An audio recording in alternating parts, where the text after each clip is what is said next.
پچھلی دفعہ ہم نے آیت نمبر 97 کے اوپر اپنی گفتگو کنکلوڈ کی تھی. اب آیت نمبر 98 آن ورڈ سیدنا یونس علی نبینا وعلیہ الصلوۃ والسلام کی قوم کا ذکر آ رہا ہے. دیکھیں، اللہ تعالیٰ کی یہ سنت ہے کہ اللہ تعالیٰ جب بھی کسی قوم میں کسی رسول کو مبعوث کرتا ہے تو وہ وہاں جا کر دھمکی لگاتے ہیں کہ ہم پر ایمان لے آؤ، نہیں تو بڑے دن کا عذاب تمہیں آ پکڑے گا. اور وہ بڑا دن ان قوموں کے لیے ایام اللہ بن جاتا ہے، جس طرح کہ حضرت موسیٰ علیہ السلام کے مخالفین کے لیے، فرعونیوں کے لیے بخاری مسلم میں آیا کہ 10 محرم کا دن ایام اللہ بن گیا کہ اس دن فرعونی ڈبو دیے گئے. اسی طریقے سے قوم نوح جس دن ڈبوئی گئی وہ ان کے لیے ایام اللہ میں سے ایک یوم تھا، اللہ کے بڑے بڑے فیصلوں کے دنوں میں سے ایک دن. تو رسول ہمیشہ یہ دعوت دیتے ہیں کہ ہم پر ایمان لاؤ، اور اگر ایمان نہیں لاؤ گے تو بڑے دن کا عذاب تمہیں آ پکڑے گا. اور الٹیمیٹلی عذاب آتا ہے، اور اللہ تبارک و تعالیٰ اہل ایمان کو انبیاء کے ساتھ بچا لیتا ہے اور مخالفین کو تباہ و برباد کر دیتا ہے. کبھی سمندری طوفان کی شکل میں، کبھی آسمان سے پتھروں کی بارش کی شکل میں، کبھی تیز آندھیوں کے عذاب کی شکل میں، کبھی زمین میں دھسائے جانے کی شکل میں، مختلف شکلوں میں اللہ تعالیٰ کے عذابات آتے ہیں. اور یہ رسولوں کے کیس میں ہے، کیونکہ اللہ تعالیٰ نے پیٹ رول رسولوں کے کیس میں بیان کیا ہے، کتب اللہ لأغلبن انا ورسلی. اللہ تعالیٰ نے اپنی ڈیسٹنی میں، تقدیر میں یہ بات لکھ دی ہے کہ بے شک میرے رسول اور میں ہی غالب رہوں گا. تو ظاہر ہے کہ رسولوں کا غلبہ اسی صورت میں ہوگا کہ جب رسول دھمکی لگانے کے بعد خود قتل نہ ہو جائے، بلکہ ان کے مخالفین تباہ ہو جائیں اور رسولوں کو اور اہل ایمان کو اللہ تعالیٰ بچا لے. ایک ایکسیپشنل کیس سیدنا عیسیٰ علیہ السلام کا ہوا ہے کہ اس وقت تو ان کے مخالفین تباہ و برباد نہیں ہوئے، حضرت عیسیٰ علیہ السلام کو اللہ تعالیٰ نے زندہ آسمانوں پہ اٹھا لیا. یہ ایک یونیک ایکسیپشنل کیس ہے، لیکن اس کے بعد سے اب تک یہودی اللہ تعالیٰ کے زیر عتاب ہیں اس حوالے سے کہ انہوں نے اپنی روش درست نہیں کی، اور پھر آخری عذاب کا کوڑا حضرت عیسیٰ علیہ السلام کے ذریعے ہی پڑے گا ان یہودیوں پر. اور وہ جب دنیا میں آئیں گے تو پھر یہودیوں کے خلاف قتال کریں گے. دنیا میں ان کا دوبارہ آنے کا مقصد ایک اعتبار سے اس حساب سے بھی بن جاتا ہے کہ انہوں نے اپنی مبارک زندگی میں اپنے مخالفین کے اوپر عذاب نہیں دیکھا تھا. وہ اب جب دوبارہ دنیا میں آئیں گے نا تو وہ عذاب اللہ تعالیٰ ان کے ذریعے ان کے مخالفین پر نازل فرمائے گا. یہ بھی ایک حکمت ہے حضرت عیسیٰ علیہ السلام کی دوبارہ دنیا میں آنے کی. اگرچہ یہ ان کی اولادیں ہیں لیکن روش تو انہوں نے نہیں چھوڑی. ایک اور ایکسیپشن ہے، وہ یونس علیہ السلام کی ہے.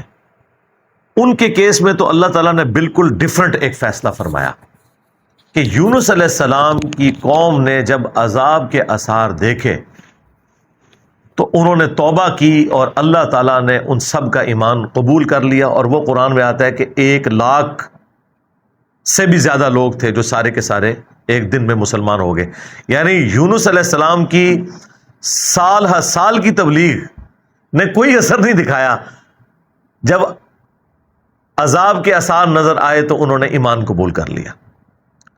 یہ صرف یونس علیہ السلام کی قوم نہیں، باقی قوموں کے بارے میں بھی سورۃ الانبیاء میں آیا کہ جب کبھی بھی رسولوں کے مخالفین پر عذاب آتا تھا تو مخالفین اس عذاب کے وقت پھر چیخیں مارتے تھے اور کہتے تھے کہ یا اللہ ہمیں ایک دفعہ چھوڑ دے، اب ہم تیرے نبی کو مانیں گے. سب سے بڑا خبیث فرعون، اس کے بارے میں قرآن میں سورہ یونس میں ہی ہم پڑھ چکے ہیں کہ اس نے بھی موت کے وقت کہا تھا کہ میں ایمان لاتا ہوں موسیٰ علیہ السلام کے رب پر، بنو اسرائیل کے رب پر. اور پھر اللہ تعالیٰ نے جواب میں فرمایا آن، اس وقت اب ایمان لے کر آیا، اس وقت ایمان لانا تجھے کوئی فائدہ نہیں دے گا. جو جامع ترمذی میں بھی حدیث ہے کہ موت کے غرغرے سے پہلے پہلے توبہ قبول ہے. یہ جو موت کا غرغرہ ہے نا، یہ امتوں کے کیسز میں عذاب کے آثار کا سامنے نظر آنا ہے. وہ پوری قوم کے لیے موت کے غرغرے کا وقت ہے، اگرچہ وہ ان پہ نظر نہیں آئی ہے لیکن وہ اللہ کا فیصلہ ہو چکا ہے. وہ اب انہوں نے کنفرم مرنا ہی مرنا ہے. وہ آثار جب نظر آنا شروع ہوئے تو باقی قومیں بھی آہو بکا کرتی تھیں، اس قوم نے بھی آہو بکا کیا اور اللہ تعالیٰ نے ان کے کیس میں وہ سن لیا اور انہیں بچا لیا. اور جب یونس علیہ السلام واپس آئے وہ تو دنگ رہ گئے کہ یہ کیا ہوا، میں تو انہیں عذاب کا وعدہ دے کے گیا تھا، یہ سارے کے سارے زندہ سلامت ہیں۔ اور اس سے بڑھ کر ان کو حیرانگی یہ ہوئی کہ وہ سب کے سب لوگ ایمان بھی لے آئے۔ تو اب حضرت یونس علیہ السلام کو وہ غم تو بھول گیا کہ میرا دیا ہوا وعدہ پورا نہیں ہوا۔ ظاہر ہے ایک امبیرسمنٹ تو تھی کہ آپ قوم کو کہہ کے یہ نکلے ہیں کہ اب تم پہ عذاب آئے گا، اور عذاب نہیں آیا، تو امبیرسمنٹ تو حضرت یونس علیہ السلام نے فیل کی، لیکن اس کی کمپنسیشن اللہ نے اس حوالے سے کر دی کہ جو ان کا مقصد ہے وہ پورا ہو گیا کہ لوگ ایمان لے آئے۔ آپ سورۃ الاعراف میں، سورہ ہود میں بھی دیکھیں گے کہ جب کبھی قوموں پر عذاب آتا ہے تو اینڈ پہ وہ قوم کا پیغمبر عذاب دیکھنے کے بعد اپنی قوم سے مخاطب ہو کے کہتا ہے کہ میری قوم، میں نے تو بڑی کوشش کی تھی کہ تمہیں اس عذاب سے بچا لیتا، لیکن تم خود گمراہی پر تلے ہوئے تھے۔ تو عذاب کے بعد بھی قوموں کا درد پیغمبروں کے سینے میں رہتا ہے، ایک نیچرل چیز ہے، رقیق القلب ہوتے ہیں نا جو پیغمبر ہوتے ہیں۔ تو یہاں پر جب انہوں نے دیکھا سب ایمان لے آئے تو ظاہر ہے کہ وہ ایک ہیپی اینڈنگ ہوئی ہے۔ کیا ڈراپ سین ہوا ہے۔ میں کبھی بعض اوقات یہ جب حضرت یونس علیہ السلام کی قوم کا واقعہ قرآن میں پڑھتا ہوں نا تو میں بڑی خواہش کرتا ہوں کہ میں جنت میں جا کے یہ منظر دیکھوں کہ وقت کا پیغمبر عذاب کی وعید سنا کے گیا ہے اور لوگ چیخو پکار کر رہے ہیں، اور ایسا یونیک کیس ہو گیا ہے، سمجھ لیں مردے ہی زندہ ہو گئے کہ اللہ تعالیٰ ان کی چیخو پکار سن کے ان کی توبہ بھی قبول کر لیتا ہے، اور پھر یونس علیہ السلام جب واپس آتے ہیں ان کی حیرانگی کیا ہوگی، ٹھیک ہے، کیا ڈراپ سین ہوگا۔ میں کہتا ہوں جی اس طرح کی کوئی ٹریجک فلم نہیں ہو سکتی جو یونس علیہ السلام اور ان کی قوم کی ہے۔ اور وہ کیوں ہوا؟ صرف یونس علیہ السلام سے ایک اجتہادی خطا ہوئی۔ ہم اسے گناہ نہیں کہتے، وہ خطا ہے، انبیاء خطا کرتے ہیں، لیکن چونکہ وہ اپنی خطا پر قائم نہیں رہتے اور وہ گناہ کے زمرے میں بھی نہیں ہے، غلطی ہے بحیثیت انسان۔ انسان غلطیوں سے پاک اگر ہم پیغمبروں کو کہتے ہیں تو یہ پاک وہ والا نہیں ہے جس طرح اللہ پاک ہے۔ آپ سبحان کا لفظ صرف اللہ کے ساتھ بولتے ہیں، کوئی پیغمبر بھی سبحان نہیں ہے، پرفیکٹ صرف اللہ ہے۔ دیکھیں انسان تو ہے ہی امپرفیکٹ۔ جب ہم نیند کے محتاج، کھانے پینے کے محتاج، اس کے بعد ٹوائلٹ کے محتاج، اور سب سے بڑھ کر اپنی زندگی کے لیے اپنے رب کے محتاج، تو انسان تو پرفیکٹ ہے ہی نہیں ہے۔ پرفیکٹ صرف اللہ ہے جو کسی کا محتاج نہیں ہے، غلطیوں سے پاک صرف اللہ ہے، باقی غلطی تو کسی سے ہو سکتی ہے۔ لیکن پیغمبر کو ہم جو کہتے ہیں نا کہ پیغمبر غلطیوں سے معصوم ہے، عصمت انبیاء کا عقیدہ، اس کا مطلب یہ ہے کہ وہ گناہ نہیں کرتے، خطا بہرحال ان سے ہو جاتی ہے، اور خطا جب ہوتی ہے تو اللہ تعالیٰ ان کی ریمیڈی فرماتا ہے، ان کی اصلاح کرتا ہے، وہ اپنی خطا پر قائم نہیں رہتے، رجوع کر لیتے ہیں، اور جب رجوع کرتے ہیں تو امت کے لیے وہ رول ماڈل ہوتے ہیں۔ آج کی ڈیٹ میں رسول اللہ صلی اللہ علیہ وآلہ وسلم معصوم ہے کہ اگر زندگی میں کوئی اجتہادی خطا ان سے ہوئی تو اللہ تعالیٰ نے اس کی ریمیڈی فرما دی اور پھر اس غلطی کو معاف کر دیا۔ وہ گناہ نہیں تھا، یہ ذہن میں رکھیے گا، گناہ اور غلطی میں فرق ہے۔ گناہ وہ ہوتا ہے کہ جو پوری وعید معلوم ہونے کے باوجود انسان وہ ایکٹیویٹی پرفارم کر لے۔ اجتہادی خطا یہ ہوتی ہے کہ وہ ایک ایسی صورتحال اس کے سامنے آئے جس میں اس کے سامنے دو آپشن موجود ہوں، اور اس میں سے وہ ایک ایسا آپشن اڈاپٹ کر لے جو اللہ کی مرضی نہ ہو، اور جو اللہ کی مرضی والا آپشن ہے اسے وہ ترک کر دے۔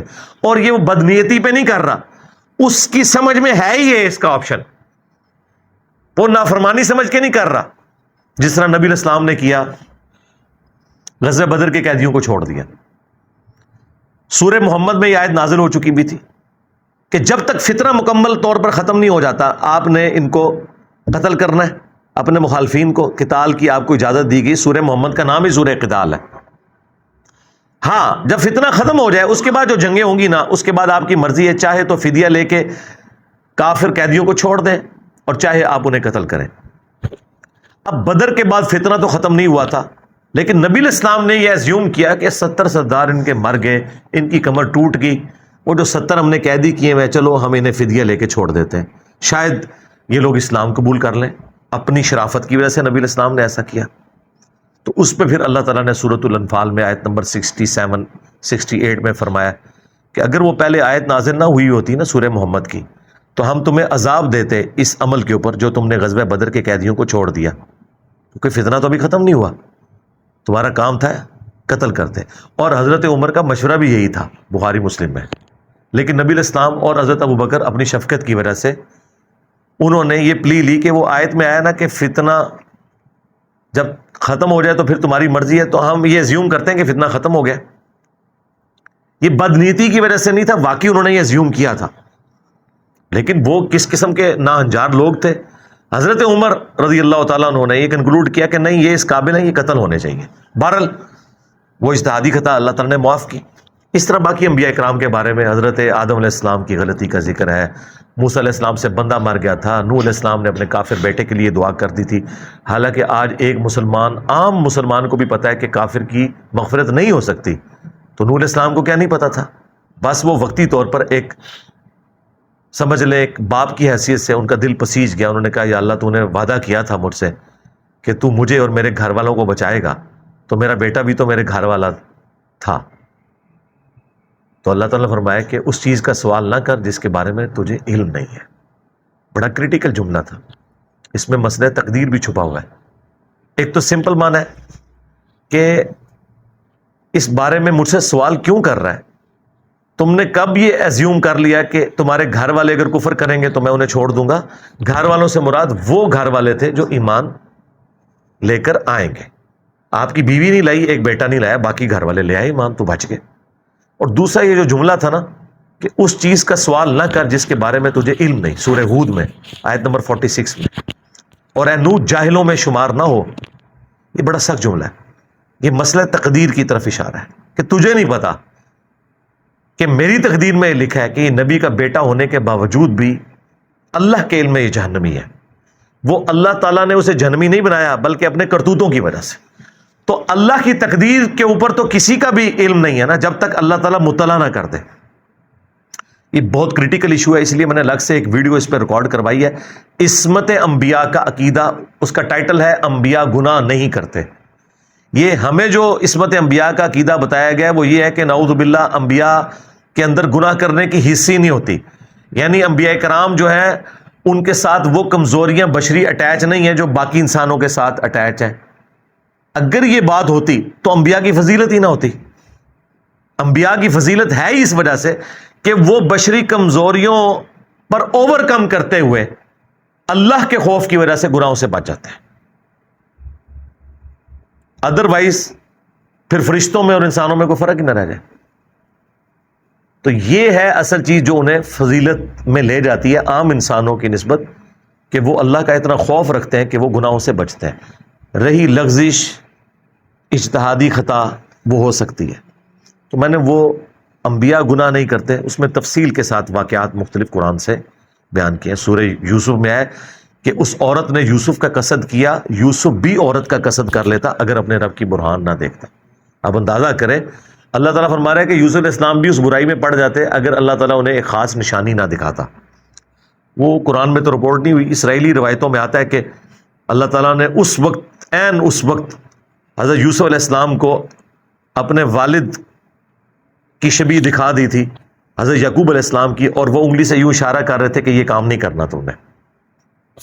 یا اس وقت شیطان بھیانک شکل میں انہیں نظر آ گیا کہ یہ شیطان مجھ سے برائی کا کام کروانے لگا ہے۔ بہرحال کوئی نشانی اللہ نے دکھائی ہے، قرآن میں ہے، اور اس کی وجہ سے وہ برائی سے بچے ہیں۔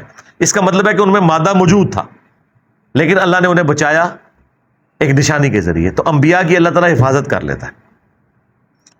یونس علیہ السلام سے جو آپ سمجھ لیں اجتہادی خطا جسے ہم گناہ نہیں کہتے، وہ یہ ہوئی کہ جب مقررہ وقت کے اوپر قوم یونس ایمان نہیں لے کر آئی تو یونس علیہ السلام نے انہیں کہا کہ اب 3 دن بعد عذاب آ جائے گا، جو اللہ نے وعدہ کیا تھا کہ یہ ان کا سمجھ لیں ٹائم اینڈ ہو رہا ہے، اس ٹائم لائن کے بعد عذاب آنا ہے۔ لیکن ساتھ یہ ضروری تھا کہ اللہ تعالیٰ کی وحی کا انتظار کرنا ہے اس علاقے کو چھوڑنے سے پہلے۔ تمام انبیاء جب قوموں کو وحی سناتے ہیں نا تو پھر اللہ تعالیٰ کی وحی کی اجازت کے بعد اس علاقے کو چھوڑتے ہیں۔ نبی اسلام نے بھی ہجرت دیکھیں اینڈ پہ کی ہے، ایویں نہیں، مطلب آپ خود سے نہیں نکلے، اللہ تعالیٰ کی وحی کے ذریعے نکلے۔ قرآن میں سورۃ الانفال میں آیا تھا کہ یہ جب کافر کہتے تھے نا کہ ہم پر عذاب کیوں نہیں نازل ہوتا، ہم نبی کا انکار کر رہے ہیں، تو اللہ تعالیٰ نے فرمایا کہ جب تک اے نبی تم ان میں موجود ہو ہم ان کو عذاب نہیں دیں گے۔ اللہ کی سنت ہے کہ جب کبھی کسی قوم کو عذاب دینا ہوتا ہے نا تو اس قوم میں سے انبیاء اور اہل ایمان کو الگ کرتا ہے، پھر باقی کی قوم پر عذاب آتا ہے، اور وہ اللہ تعالیٰ نے نکالا اور غزوہ بدر میں لا کے ڈبویا ان کو، جس طرح فرعونیوں کو اپنے محلات سے نکال کے سمندر میں غرق کیا تھا، مشرکین عرب کو اپنے گھروں سے نکال کر بدر میں ڈبویا صحابہ کرام کی تلواروں کے ذریعے۔ یہ عذاب استیصال کی ایک قسط ان پر آئی تھی۔ تو یونس علیہ السلام نے ازیوم کیا کہ ظاہر ہے کہ اس کے بعد عذاب تو آنا ہی ہے، لیکن ان کی شان اس سے بلند تھی کہ وہ وحی کا انتظار کیے بغیر نکل گئے۔ بس جب وہ نکلے، جس کشتی میں سوار ہوئے، وہ کشتی جو ہے وہ بھنور میں پھنس گئی، اور ان کی اپنی ایک نارمز چل رہی تھی کہ اگر کشتی بھنور میں پھنس جائے تو یہ اس چیز کی علامت ہے کہ کوئی غلام اپنے آقا کی اجازت کے بغیر بھاگ کر آ گیا۔ پھر وہ قرعہ اندازی کرتے تھے، اور جس کے نام قرعہ نکلتا تھا اس کو فدیے کے طور پر وہ سمندر میں ڈال دیتے تھے۔ پہلی دفعہ قرعہ اندازی کی گئی، بیلٹنگ، تو حضرت یونس علیہ السلام کا نام نکلا۔ ان کا نہیں، یونس علیہ السلام تو اس طرح ہو ہی نہیں سکتا۔ دوسری بار، تیسری بار، تینوں بار یونس علیہ السلام کا نام نکلا قرعہ اندازی میں۔ تو یونس علیہ السلام نے، اچھا قرآن میں اشارتاً اس کا ذکر ہے، اسرائیلی روایتوں میں تفصیل کے ساتھ ہے، لیکن یہ بالکل قرآن میں فٹ ان بیٹھتی ہیں۔ یعنی آپ کو یہ تو بتایا گیا کہ یونس السلام مچھلی کے پیٹ میں رہے، تو وہ مچھلی کے پیٹ میں پہنچے کیسے تھے؟ مچھلی کے پیٹ تک پہنچنے کے لیے تو آپ کو ابدوز چاہیے، نیچے ہے مچھلی، اتنی بڑی ویل مچھلی ہے، کوئی چھوٹی مچھلی کے پیٹ میں تو رہ نہیں سکتا بندہ۔ تو وہ حضرت یونس علیہ السلام کو انہوں نے سمندر میں پھینک دیا۔ یونس علیہ السلام نے خود ہی کہا، ان کو کلک کر گیا کہ یہ معاملہ میرے اینڈ پہ ہے۔ انہوں نے کہا بھائی مجھے پھینکو، تم، مجھے سمجھ آ گئی ہے، ظاہر فوراً کلک کر گیا کہ معاملہ خراب میرے سے ہی ہو گیا۔ وہ ان کو سمندر میں پھینک دیا، تو اللہ کے حکم سے ایک مچھلی نے انہیں نگل لیا۔ یہ قرآن میں ہے۔ قرآن میں آگے تفصیل نہیں ہے کہ کتنے دن تک، لیکن تورات میں ملتا ہے کہ 3 دن اور 3 رات تک وہ مچھلی کے پیٹ میں رہے۔ یہ ویسے پبلک مشہور ہے 40 دن، نہیں 3 دن ہے، بس وہی 3 دن، وہ جو 3 دن عذاب آنے تھے نا، وہ 3 دن انہوں نے مچھلی کے پیٹ میں گزارے، اور وہ 3 دن ان کی قوم نے زندگی موت کی کشمکش میں گزارے ہیں کہ ابھی عذاب آیا کہ آیا۔ ٹھیک ہے، توبہ ہے نہیں ہوئی کہ آئی ایم سوری تے توبہ قبول ہو گئی ہے، نہ 3 دن انہوں نے پی کٹی ہے بھائی جی۔ یہاں تو لوگ 1 دن جیل نہیں کاٹ سکتے، 3 دن تک انہوں نے وہ تکلیف کاٹی ہے، پھر اللہ تعالیٰ نے ان کی توبہ قبول کی ہے۔ اور یہاں پہ حضرت یونس علیہ السلام 3 دن تک مچھلی کے پیٹ میں، اندھیرے میں، اور دیکھیں اللہ نے ان کو ایسے کلمات سکھا دیے، مختصر تھے، پرفیکٹ تھے، بہترین توبہ، لا الہ الا انت سبحانک۔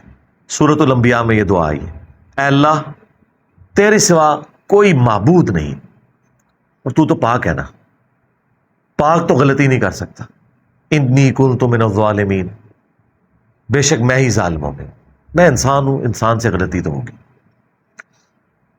تو یہ دعا اتنی اللہ کو پسند آئی کہ سورہ الصافات میں ہے کہ یونس اگر مچھلی کے پیٹ میں ہمیں ان الفاظ کے ساتھ یاد نہ کرتے تو پھر مچھلی کے پیٹ سے اسی دن نکالے جاتے جس دن مردے اپنی قبروں سے نکالے جائیں گے، قیامت کے دن تک مچھلی کے پیٹ میں رہتے، یعنی مچھلی کا پیٹ ان کی قبر بن جاتی۔ اتنا غصہ ایک جملے نے ٹھنڈا کر دیا، اور ساتھ اللہ نے فرمایا کذالک ننجی المؤمنین، ہم اہل ایمان کو اسی طریقے سے نجات دیں گے، یعنی جو بھی یونس والے طریقے سے ہماری طرف متوجہ ہوا اسے بھی ہم نجات دیں گے۔ یہ دعا ہمیں اتنی پسند ہے کہ جو ان الفاظ کے ساتھ ہم سے معافی مانگے گا ہم اسے بھی نجات دیں گے۔ جامعہ ترمذی میں حدیث ہے، جو یونس علیہ السلام کی دعا کے ذریعے اللہ کی طرف متوجہ ہوا اللہ تعالیٰ کبھی اسے محروم نہیں لوٹائے گا۔ لا الہ الا انت سبحانک انی کنت من الظالمین، اور جمع کے صیغے سے پڑھیں گے تو لا الہ الا انت سبحانک انا کننا من الظالمین، وہاں تھا انی کنت من الظالمین، یہ ہے انا کننا من الظالمین۔ دونوں طریقے سے آپ دعا مانگ سکتے ہیں، بہترین دعا ہے یہ، اسم اعظم ہے دعاؤں کی قبولیت کے لیے۔ قرآن میں بھی ہے کذالک ننجی المؤمنین، اور جامعہ ترمذی میں بھی آیا کہ جو اس دعا کے ذریعے اللہ کی طرف متوجہ ہوگا اللہ تعالیٰ اسے محروم نہیں لوٹائے گا. لہذا جو جامعہ ترمذی میں حدیث ہے نا کہ اللہ کی حمد اور دروشی پڑھ کے دعا کرو تو قبول ہوتی ہے، تو وہ اللہ کی حمد میں نا آپ اس کو شامل کریں. لا الہ الا انت سبحانک انی کنت من الظالمین، یہ اللہ کی بیسٹ حمد بھی ہے اور بیسٹ استغفار بھی ہے، اور ایسا استغفار ہے کہ اللہ کی رحمت کو ٹریگر کرنے والا ہے. دیکھیں آپ نے اللہ تعالیٰ کی کس چیز کو ہائی لائٹ کی ہے کہ یا اللہ تو پاک ہے، تو غلطی کر نہیں سکتا، اس کی عظمت مان لی، اور پھر ساتھ ہی کہا کہ مجھے تو نے بنایا ہی ایسا ہے کہ میں غلطی کروں گا، تو دیکھ میں کمزور ہوں، میں مان رہا ہوں میں غلطی کروں گا، تو کر بیٹھا ہوں تو معاف کر دینا.